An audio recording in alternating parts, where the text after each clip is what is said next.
कांग्रेस के राष्ट्रीय सचिव शाहनवाज आलम ने गृह मंत्री अमित शाह के उस बयान को मजाक बताया है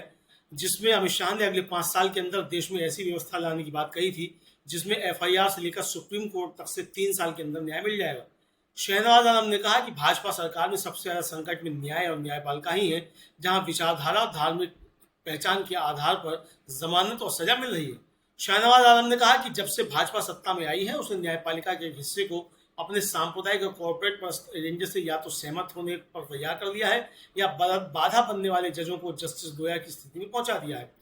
शाहनवाज आलम ने कहा कि गृह मंत्री अमित शाह खुद तरी पाल रहे हैं और किस तरह वो फर्जी मुठभेड़ों के मुकदमों से बरी हुए यह भी किसी से छुपा नहीं है। सबसे अहम कि वो जिस मुख्यमंत्री योगी आदित्यनाथ जी के सामने यह बोल रहे थे वो खुद ऐसे पहले मुख्यमंत्री हैं जिन्होंने अपने खिलाफ दर्ज दंगे, आगजनी और नफरती भाषण जैसे संगीन मुकदमों से खुद को बरी कर चुके हैं।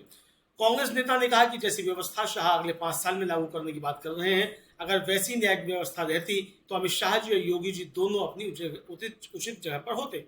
शाहनवाज आलम ने कहा कि भाजपा सरकार जिस तरह सांप्रदायिक जज शेखर यादव को बचा रही है और सुप्रीम कोर्ट मध्य प्रदेश के जनजातीय कार्य मंत्री विजय शाह के विवादित बयान पर मध्य प्रदेश हाईकोर्ट द्वारा स्वतः संज्ञान लेकर शुरू की गई कार्रवाई को रुकवा दे रहा है, वो साबित करता है कि मोदी सरकार में न्यायपालिका अपनी स्वायत्तता खो चुकी है, जिसकी पुनर्बहाली के लिए कांग्रेस का सत्ता में आना जरूरी है। शाहनवाज आलम ने कहा कि मोदी सरकार में मुख्य न्यायाधीश और कॉलेजियम के स्तर पर आरएसएस से जुड़े अयोग्य व्यक्तियों को न्यायालय में घुसाने का काम किया गया, जिन्होंने भाजपा सरकार और आरएसएस के एजेंडे के पक्ष में फैसले दिए। स्थिति इतनी भयानक हो गई, जज लोग खुद स्वीकार करने लगे कि वो सीधे भगवान से ही पूछकर फैसले देने लगे हैं। तो वहीं एक मौजूदा सुप्रीम कोर्ट जज पंकज मित्तल तो जम्मू कश्मीर के मुख्य न्यायाधीश रहते हुए भारतीय संविधान की प्रस्तावना में सेकुलर शब्द की मौजूदगी को ही कलंक बताने लगे। शाहनवाज आलम ने कहा कि अमित शाह को हरेन पांड्या को न्याय दिलवाने की चिंता करनी चाहिए, जिनका परिवार पिछले 23 साल से न्याय की मांग कर रहा है।